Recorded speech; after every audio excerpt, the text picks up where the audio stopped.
अपनी जान के दुश्मन को अपनी जान कहते हैं, हम अपनी जान के दुश्मन को अपनी जान कहते हैं।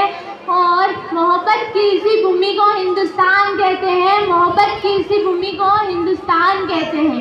जो सुनाई दे उसे खामोशी कहते हैं, जो सुनाई दे उसे खामोशी कहते हैं, जो आँखों में दिखे उसे तूफान कहते हैं, जो आँखों में दिखे उसे तूफान कहते हैं। मेरा मानना है कि जो व्यक्ति अपनी मेहनत और अपनी लगन और ईमानदारी से काम करता है वही सच्चा देशभक्त होता है। और मेरा मानना है कि फेसबुक इंस्टाग्राम की डीपी को 3 रंग में रंगना देशभक्ति नहीं है। फेसबुक इंस्टाग्राम की डीपी को 3 रंग में रंगना देशभक्ति नहीं है। और साल में हाथ में 2 बार तिरंगा ले लेना देशभक्ति नहीं है। क्योंकि एक गरीब बच्चा जो सड़क के किनारे धूप में ट्रैफिक की लाइन में तिरंगा बेच रहा होता है, तो क्या आप उसे उसकी देशभक्ति कहेंगे? ये उसकी देशभक्ति नहीं, उसके पेट की भूख की शक्ति है जो उसे ऐसा करने पर मजबूर करती है। क्योंकि ना मस्जिदों को जानते हैं ना शिवालयों को जानते हैं, ना मस्जिदों को जानते हैं ना शिवालयों को जानते हैं। जो पेट की भूख को जानते हैं वो सिर्फ भोजन के निवालों को जानते हैं, वो सिर्फ भोजन के निवालों को जानते हैं। अपने परिवार, अपने समाज, अपने राष्ट्र के प्रति, अपने परिवार, अपने समाज, अपने राष्ट्र के प्रति समर्पण का भाव है देशभक्ति। और हर देशद्रोही के जीवन में आने वाला तूफान है हमारी सच्ची देशभक्ति। हर देशद्रोही ये समझ ले कि तू परिंदा है तो ये आसमान तेरा है, तू परिंदा है तो ये आसमान तेरा है, तू दरिंदा है तो ये शमशान तेरा है, तू दरिंदा है तो ये शमशान तेरा है।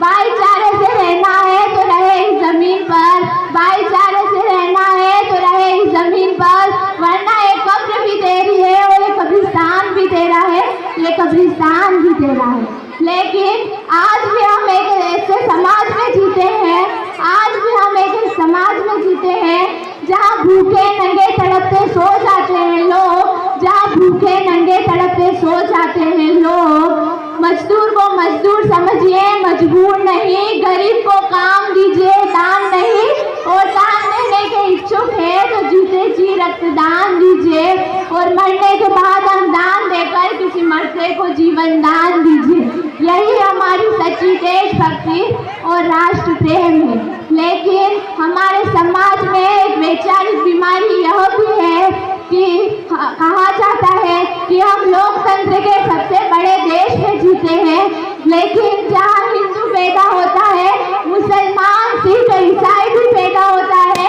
लेकिन बदकिस्मती है कि वहाँ एक अच्छा इंसान पैदा नहीं होता है। और राष्ट्र निर्माण में केवल एक अच्छे इंसान की जरूरत है, ना कि हिंदू और मुसलमान की। क्योंकि यदि पेड़ पौधे और शाखाएं भी घबरा जाएंगी, जब परिंदे भी हिंदू और मुसलमान हो जाएंगे, जब परिंदे भी हिंदू और मुसलमान हो जाएंगे। और एक शैक्षिक बीमारी जो भी हमारे समाज में नजर आती है कि कहा जाता है कि हमारे ही देश में नालंदा और तक्षशिला देकर विश्व में विश्वव्यापी शिक्षा की बुनियाद रखी है, लेकिन आज विश्व के 100 सर्वश्रेष्ठ महाविद्यालयों में भी हमारे देश का एक भी महाविद्यालय खड़ा नहीं हो पाता है। इसका केवल एक कारण है कि हमारी शिक्षा नीति केवल उन लोगों के लिए बनी है जो विद्वान है और जो धनवान है। और हमारे ही देश में NIT, MIT जैसे संस्थान है, लेकिन बेरोजगारी में आज भी हमारा देश सबसे आगे आता है। और उन्हीं बेरोजगारों को सर्व शिक्षा अभियान का झुंझुना पकड़ा दिया जाता है। और आज के युवा जिनकी ये जिम्मेदारी है कि वे अपने देश, अपने समाज, अपने राष्ट्र की आशाओं को एक सूत्र में बांधने का कार्य करें, लेकिन आज वही युवा 4x4 की स्क्रीन पर टच करके अपनी कोमल भावना को इमोजी के जरिए भेज रहा है। हमारा राष्ट्र निर्माण तब तक संभव है जब स्वच्छता अभियान में केवल सरकार नहीं बल्कि सड़क पर चलने वाला हर एक नागरिक हिस्सा ले, और एक गरीब बच्चा मध्याह्न भोजन के लिए नहीं बल्कि ज्ञान अर्जन के लिए सरकारी स्कूल की चौखट पर कदम रखे, तभी हमारा राष्ट्र निर्माण संभव है। और हमारा राष्ट्र निर्माण तब तक संभव नहीं है जब तक व्यक्ति मानसिक रूप से दिवालिया, चारित्रिक रूप से गंदा, सामाजिक रूप से भ्रष्ट और वैचारिक रूप से असमंजस रहेगा, तब तक हमारा राष्ट्र निर्माण संभव नहीं है। मैं भारत की बेटी आज बस इतना कहना चाहती हूँ कि हमारे राष्ट्र निर्माण में हम सबको एकजुट होकर कार्य करना पड़ेगा, तभी हमारा राष्ट्र निर्माण संभव है। क्योंकि मैं उन देश के उन लोगों तथा उन ईमानदारी से काम करने वाले लोगों, अपने उन जवानों तथा सरकार और प्रशासन और उन किसानों को सलाम करना चाहती हूँ जिनके वजह से हमारा राष्ट्र निर्माण संभव है। उनके बिना राष्ट्र निर्माण की कल्पना करना भी असंभव है। और अंतिम में मैं यही कहना चाहूँगी कि मेरा हिंदुस्तान महान था, महान है, महान रहेगा।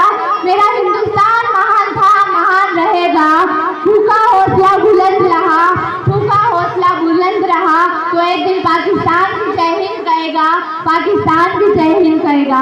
पाकिस्तान ही क्यों, एक दिन पूरा जहां जय हिंद कहेगा, पूरा जहां जय हिंद कहेगा। क्योंकि सारे जहां से अच्छा हिंदोसिता हमारा, सारे जहां से अच्छा हिंदोसिता हमारा। हम बुलबुले हैं इसकी, ये गुलिस्तान हमारा, ये गुलिस्तान हमारा।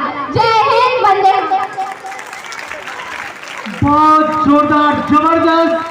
बालिका योगिता प्रजापति द्वारा हिंदी भाषण के माध्यम से हमारे देश के शहीदों को श्रद्धांजलि अर्पित करने के साथ साथ में हमारे नेताओं को भी अपने मुखारबिन से चेताने का प्रयास किया है। निश्चित तौर पर बड़े जोश खरोश के साथ में इस बालिका ने अपनी प्रस्तुति को दी है।